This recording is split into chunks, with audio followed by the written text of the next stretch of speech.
పడితే శంకర్ మూవీస్ అంటే ఒక లెవెల్, కానీ ఆయన మరి తాగి చేసిండో లేకపోతే టాబ్లెట్ వేసుకొని చేసిండో లేకపోతే దేంతో ఉండి చేసిండో నాకు ఏం అర్థం కాలే మూవీ.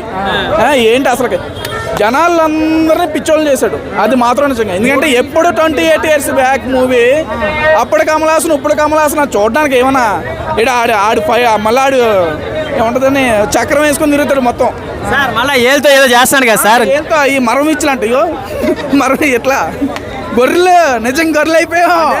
మూవీ చూసే గొర్రె అయిపోయాము, భారతీయుడు మూవీ చూసి గొర్రె అయిపోయాం భయ్యా. బయటకు వచ్చే డబ్బులు బొక్క, నిద్ర లేదు, 11 బీర్లు తాగినా నైట్ దోళ తీరిపోయింది నాకు. యాంగోర్ మొత్తం ఇక్కడ మార్నింగ్ కూడా వెళ్ళి తాగుదాం అనుకున్నా, యాంగోర్ సరిపోయింది. శంకర్ మొత్తం అంటే బీపీ, నాకు బీపీ మామూలుగా రావట్లేదు. శంకర్ ఎదురుగున్నాడు కొడేస్తాను నా కొడుకుని మళ్ళీ, నిజంగా చెప్తున్నా.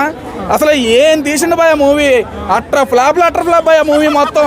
అయ్యా బాబాయ్ ఎన్ని కోట్లు, ఎవడమ్మ బూతులు కూడా వచ్చేస్తున్నాయి, ఎవడ సొమ్ము. నిర్మాత నిజంగా డబ్బులన్నీ బొక్క, టైం బొక్క. మెయిన్ దయచేసి నా మాట విన్నవించుకొని థియేటర్ వరకు అయితే మీరు రాకండి, పెట్రోల్కి వచ్చి కూడా మీకు వేస్టే. మూవీ అయితే అట్ర ఫ్లాప్. కమల్ హాసన్ అయితే మామూలుగా లేదు మాట. అంటే మనం కూడా ఎందుకు పని చేయమన్నా, నిజంగా ఆడు సినిమా వచ్చినప్పుడు నేను పాకుతున్నాను అనుకుంటా, నేను పాకుతూ ఉంటాను. కానీ ఇప్పటికాడ అలా ఉన్నా, నేను ఎదిగిపోయి నాకు 2 కొడుకులు కూడా.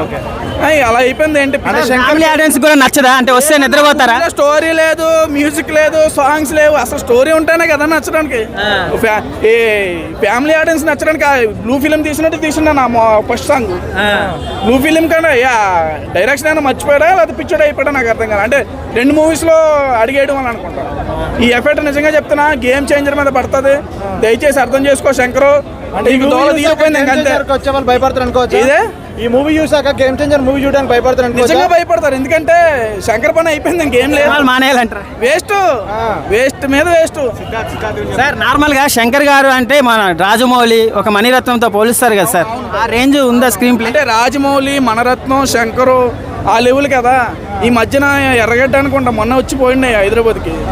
అక్కడ ఏదో కొంచెం టాబ్లెట్ ఏదో రాంగ్ వేయడం వల్ల సినిమాకి ఎలా తీయాలి, ఎడిటింగ్ ఎలా తీయాలి.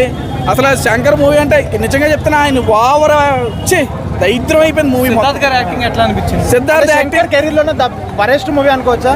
వరస్ట్ లో వరస్ట్ అన్న, మామూలు వరస్ట్ కాదు. ఎంత వరస్ట్ అంటే బ్లూ ఫిలిం తీసుకొని బతికేస్తారు శంకరి సార్. ఎందుకంటే అది ఆ సాంగ్స్ అట్లా ఉన్నాయి, ఎందుకు తీసిండో తెలియదు, ఏంటో తెలీదు. ఆ సాంగ్స్లో బిగినీలు ఏంటి, ఫ్యామిలీ చూడాలా లేదా, లేడీస్ రావాలా లేదా మూవీకి.